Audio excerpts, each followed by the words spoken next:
warahmatullahi wabarakatuh. Anak-anak, pada kesempatan kali ini sebelum saya memberikan materi tentang pendidikan mulok jamur, perkenalkan bahwa ini adalah kumbung jamur dari SMA Gondang yang kondisi saat ini memang kondisi darurat, jadi kelihatan seperti ini. Sebelumnya perkenalkan, saya Istiadatul Mufidah. Di samping mengajar mata pelajaran biologi PKWU, saya juga menjadi pembina dari mulok jamur. Adapun berdirinya mulok jamur ini, anak-anak ya, ini sejak sebelum tahun 2000. Jadi kalau dihitung sekarang kurang lebih sudah berumur 20 tahun untuk mulok jamur yang ada di SMA Gondang ini. Tujuan dengan didirikannya mulok jamur ini sebenarnya adalah memberi keahlian hidup untuk kalian bisa berwirausaha, bisa menambah keahlian hidup kelak setelah kalian keluar dari SMA Gondang. Panas.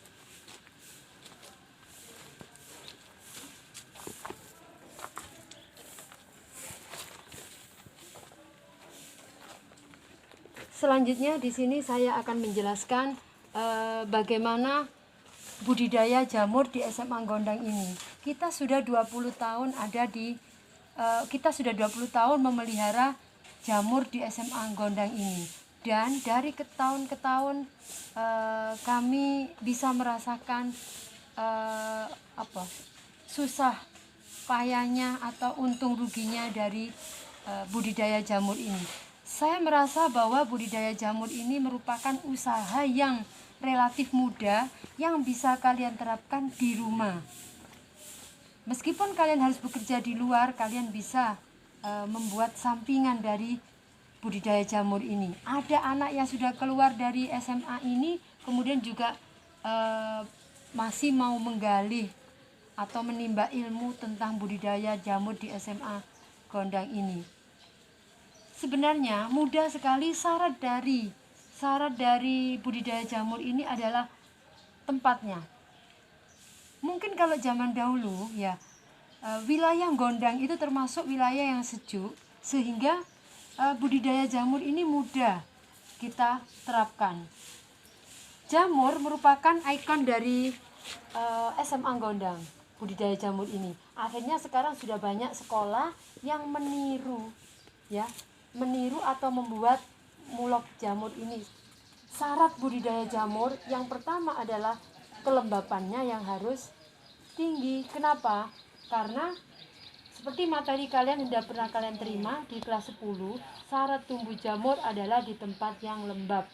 Suhu rata-rata yang untuk pertumbuhan jamur adalah 26 derajat. Kelembapan udara juga harus tinggi ya. Sedangkan saat ini suhunya sangat panas. Seperti kalian lihat, kenapa di kumbung ini kok ditutup sama paranet ya. Tujuan seperti ini ya, semua dinding kami beri paranet ya. Tujuannya adalah untuk menjaga kelembapan dari ruangan ini dan menjaga suhu supaya tidak terlalu panas. Tapi karena kondisi saat ini yang sangat panas, suhu saat ini lebih dari 30 derajat, padahal suhu optimal untuk jamur adalah 25-26 derajat. Sehingga bisa kita tebak ya. Coba lihat ini, lihat jamur yang ada di sini.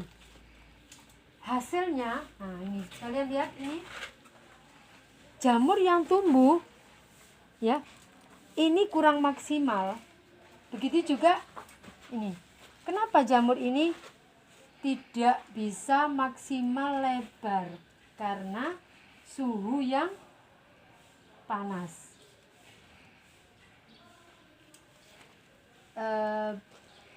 Dengan kalian mengikuti ekstra PBL budidaya jamur ini, kalian bisa bersama-sama dengan kami, bersama-sama dengan teman-teman kalian, kita belajar mencari atau belajar memelihara, kita akan tahu kapan ini kena hama, kapan ini harus menyiram, kapan ini memanen gitu.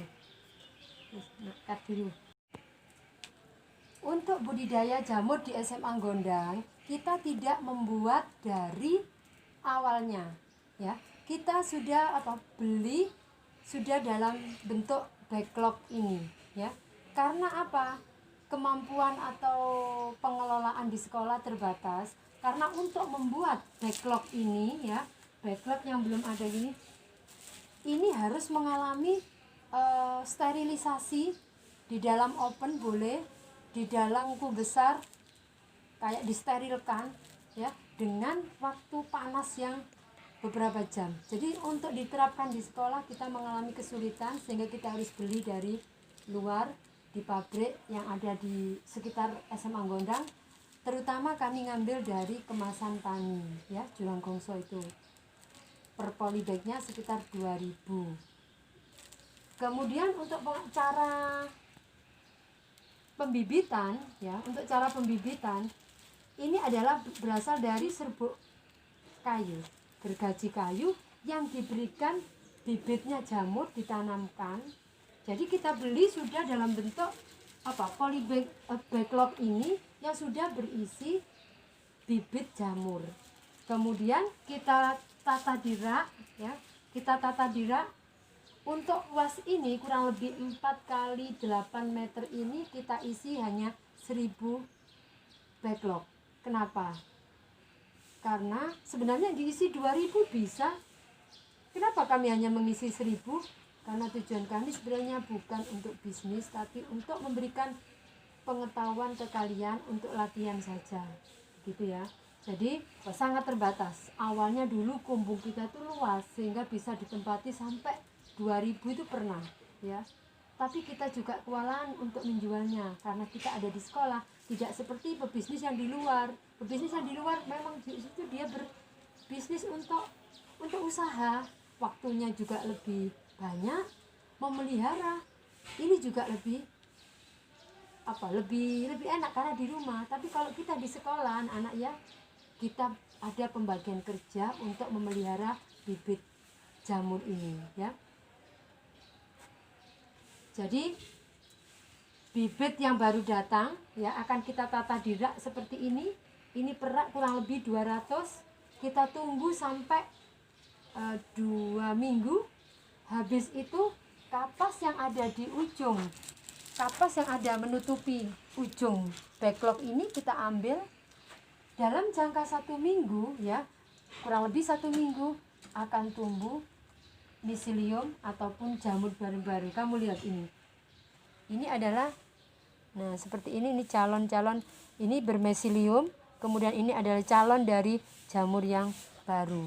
Sebenarnya sebelum backlog ini dipasang di rak ini, pastikan bahwa kumbung ini dalam kondisi yang steril dari hama, ya, kondisi steril dari hama, ya. Sebenarnya syarat dari tumbuh jamur ini hanya sederhana, lembab dan bebas hama. Bebas hama di sini diantaranya apa? Polutan. Sehingga kalian kalau masuk, parfum kalian itu juga dianggap sebagai polutan. Kalau di sekitar kita juga jangan ada asap. Boleh kamu tanam di rumah. Misalnya kamu mau beli, mau melihara di rumah, boleh kamu letakkan dapur, tapi pastikan di situ asap, bau tidak ada. Ya, ada yang di pinggir kamar mandi diletakkan, tidak apa-apa, bisa. Silakan kamu ikut beli, memelihara di rumah. Kalau nanti sudah bisa punya pengalaman, kamu kembangkan untuk usaha sebagai sampingan. Jadi syarat yang tadi, yang pertama adalah lembab. Kamu jaga suhunya supaya 25-26 derajat. Seandainya ini naik suhunya seperti ini, harus banyak menyiram. Untuk yang di sekolah ini kita sikapi dengan, kamu lihat di bawah ini lantainya, ini kita buat dari pasir supaya memberikan efek yang dingin. Itu juga tujuannya untuk mengurangi panas yang berlebih. Saat ini kondisi kumbung kita adalah kondisi yang darurat. Kita sudah, kalau nggak salah, 5 kali berpindah gedung. ini darurat dan ini hasil yang paling, mohon maaf ya, ini hasil yang paling jelek dari budidaya dari tahun ke tahun, karena ini tidak ideal untuk pertumbuhan jamur. Harusnya atapnya juga bukan asbes atau seng, tidak seperti ini saat ini seng ya, jadi ini tidak benar. Itu pun kami sudah berhasil hampir mendekati modal. Jadi kalau kamu mau usaha, silakan dengan seadanya yang kamu di rumah buat ya. Kami dengan bahan yang apa adanya ini kan memanfaatkan sisa-sisa pembangunan, itu pun juga sudah mendekati modal. Bagaimana jika ini kamu terapkan, apalagi yang daerah-daerah pacet ya, yang suhunya sudah mendukung, kemudian atapnya pakai yang benar itu baduk ya, itu malah kemungkinan lebih berhasil. Nyiramnya juga kalian kan di rumah lebih aktif menyiram. Ini usaha kami sudah kami pasang pakai ini, lihat puyut di atasnya itu. Ternyata kami juga belum bisa maksimal ya. Itu usaha dari kami untuk menstabilkan suhu di dalam ruangan jamur. Untuk yang polutan tadi, di sekitar kita tidak ada pembakaran sampah sehingga tidak berasap. Kemudian yang berparfum ya tidak boleh ikut memanen. Dan kemudian jika sudah 2 minggu, jamur ini akan tumbuh seperti ini. Jika sudah tumbuh seperti ini, bisa tumbuh dari mulutnya, bisa juga tumbuh dari belakangnya. Belakangnya ini kita robek ya, kita supaya bisa keluar dari selain yang ada dari mulutnya. Setelah itu kita akan melakukan pemanenan ya. Jadi jamur yang sudah tumbuh oleh siswa PBL ya, kalian nanti akan dipiket, yang bagian dari jamur akan memanen jamur ini, kemudian dikemas ya, melakukan packing di ruangan dekat ruang guru sana. Demikian anak-anak yang bisa saya sampaikan sekilas tentang mulok jamur ya. Berikutnya untuk lebih jelasnya nanti akan kalian pelajari lewat tugas yang diberikan oleh kakak-kakak kalian ya, untuk mempelajari. Dan lebih lanjut lagi ketika kita akan bertemu kembali di Kumbung ini ketika pandemi ini sudah berakhir. Demikian anak-anak, semoga yang saya berikan ada manfaatnya, kurang lebihnya mohon maaf. Saya akhiri, wassalamualaikum warahmatullahi wabarakatuh.